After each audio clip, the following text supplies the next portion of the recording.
Hi guys, what's up? Tom Hayes here, another Amazon FBA video. If you're new to the channel, welcome. If you're returning, appreciate you coming back here. You know, tons of value is dropped in this weekly. Hit that like button, hit that subscribe button, and let's jump into today's video. All right guys, so one thing that you do really need to pay attention to in your Seller Central is news. And this is something that they're constantly updating things, they're letting you know what's going on Amazon, and it's something that I feel like a lot of sellers actually disregard and don't realize the changes, okay? But this is something you should be checking fairly often. A lot of like the most recent will pop up, but I would say once every week or two, I would at least take the time to go through this and see what's happening.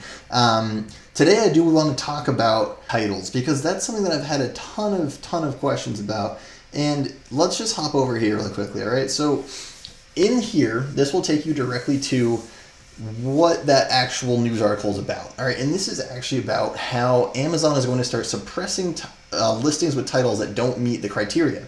And originally they were saying that they were going to shorten their actual title to 50 characters. And well, they didn't actually end up doing that, but what they did do was basically come back and say that there's other rules surrounding this, okay? So as you can see, Amazon generally allows for 200 characters, but you should aim for a maximum of 80. So they're already telling you what they're going to favor and what you can and can't do in this. But basically what they're saying is if you start writing out titles that include any of these things that, must not contain, must not exceed. If you are not meeting these actual points, then what's going to happen is that you're suppressed. And what suppressed means is that your listing will not show up for those keywords when someone types in and searches for that. So your listing is then just vacant and basically you're dead in the water on Amazon, all right? And this is the last case scenario that you actually want to end up in. So breaking these down really quickly, there are different category specific titles, all right? And you can kind of just click through these, and depending on what kind of product you have, you can actually go through and you can figure out with different titles and with different categories what your criteria are, okay? Some are limited further down, some have different parameters that you can include things or can't include things, but coming back to this, realize that you can't have promotional phrases, okay? You can't say best selling, you can't say hot, you can't say free shipping, you can't say 100% guaranteed, you can't have basically a sales pitch in your title. And you see this fairly often that people will try to, dress it up and help their stand out using this, but you cannot do that per Amazon, okay? Per their TOS, it's not allowed. And they're getting very, very strict about this. You've seen they've gotten very strict about reviews over the last year, okay? Because people used to just manipulate that and, find ways around that. Same thing with kind of launch services. They've kind of just killed that and said, no, you need to come and do this the right way. So titles are something that people need to be very, very wary of, and especially because today is July 22nd, which is the day they're going to start enforcing this. So if you haven't done this, this is something you need to do, and hopefully you've already done. But let's talk about this even, right? So you can't have an exclamation mark, you can't have a star, you can't have a money symbol, a question mark. You can't have numerous things in your listing that you're going to see a ton of people do. And in here, when you come down, they give you tips, all right? Amazon doesn't ever really tell you what to do, but they tell you what not to do. So you can see that should be concise. We recommend fewer than 80 characters. So if that's what they recommend, then that's what you should go do. And that's the guideline that I would go and follow, because you don't want ranking or your sales velocity or your listing to be suppressed because you didn't follow the criteria that they set. After all, it is Amazon's platform and we need to play by their rules. So let's really quickly jump over and actually take a look, all right? So with all of this, all right, so there are scenarios still where you are allowed to use certain things, all right? And these tips are solid for a lot of different reasons, but you're going to see slashes, forwards, and symbols, periods, that they actually are allowing you to use still. And you can still abbreviate things in this capacity, even though they would rather that it's actually spelled out and very, very clear to their customer. The whole idea, I think, of them actually shortening their title and suppressing listings that don't is to make sure that it's very clear to the customer that's looking on your listing what your product is, and that there's no, basically false information or things that don't need to be there. They don't want the fluff. So let's take a look at a listing that I found within just a few minutes, all right? And this is one that's funny. Helium 10 is going to 10 out of 10, but obviously they have a ton of customer reviews. This product's doing well, but all of a sudden, look, it says best insulated, barbecue pit gloves. And if we jump back over here, and we come back up, right? So promotional phrases as well as subjective commentary, right? So best seller, all right? Right there. All right. Also this star, come back over here. It is right there. All right. 14 inches. Okay, so that's fine. I would probably, like they've recommended that you actually spell this out for the customer. It says 14 inches, and you can still use that, but it's just one thing to actually note.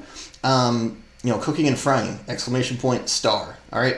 So you can see that it kind of has a description in here as well. The heavy duty is probably fine, but just understand that there's certain things just even in this that go against their new guidelines. And if we look at this, and actually let's do this really quickly, just as just to see, because what I'm interested in is their revenue is probably very significant and they're probably doing very, very well. But if they don't change their title, it gives sellers like you and me a great opportunity to kind of come in and take some of those sales, start taking a lot of their traffic and finding a way to rank. Because if their top listings in some niches end up getting suppressed, that's a great opportunity for us as new sellers. And the other cool part about this is that it gives you the opportunity to go back and analyze your entire market again, okay? So if I was in your position and I was going back to and I was trying to make a title that matched, all this criteria, right? I want to make sure that I follow all of this as well as all of this, as well as if you're whatever category you're in, go in and make sure that you're actually following these specifically. But let's just say that, we were actually looking at barbecue gloves, and if we do this again, all right, then what we can do is take, let's just do it this way. So let's run Jungle Scout. And let's find our top, 5. And what we can do from that top 5 is basically we're just going to start pulling, and we're actually going to take each ASIN, and let's go over to Helium 10. So I actually just had Keyword Scout pulled up, and Jungle Scout's been having a bunch of issues with kind of reverse ASIN, and it's an issue that they're aware of and that they're working on. But honestly, for the price point, Jungle Scout's a great, great tool. I've slowly been converted more and more to Helium 10. I've been using it in the background for a while. I know it's more expensive for new sellers, but I think there's so many other tools that are great here that it's a great way to actually go about doing this. But let's just, for instance, talk about how to go back and actually re-optimize your listing. And there's a video about that completely here that if you're really interested in that, that's what I would do. But you can take, and go through and start seeing their actual search volumes, okay? And these are all exact match, all right? So they got rid of broad match, whatever else too. They gave exact phrase match under search volume. And this is a great way to start looking at some of these products, okay, and seeing, okay, so which ones are solid, which ones would I actually want to go and use. And you can kind of sift through this data and start, comparing and actually come down into scribbles. And you're able to take a lot of your keywords when you bring them over and start actually writing out your bullet points, writing out your title. And this will help you do this. And you can use all the phrases from all your competitors to hone in on what would be best, all right? So just start looking through this, start kind of putting all the pieces together, but make sure you change your title, make sure it's within those guidelines. And when you're going back and doing this anyway, you might as well take the opportunity to go back and re-optimize your listing and make sure all your keywords are relevant, such that your PPC campaigns crush it, as well as that you're ranking for the right words, finding organic searches, and just continuing to dominate your space. All right, guys, hopefully this was helpful. Make sure you go back and change your title. Make sure it's within the actual criteria. Make sure you subscribe and like this video. Also join us in our Facebook group. There's a ton of active, it's a huge active community, and I'm giving away 3 15-minute phone calls every week to members in there, and all you have to do is click a link and sign up once you're inside. So join us there, and we'll see you in the next video.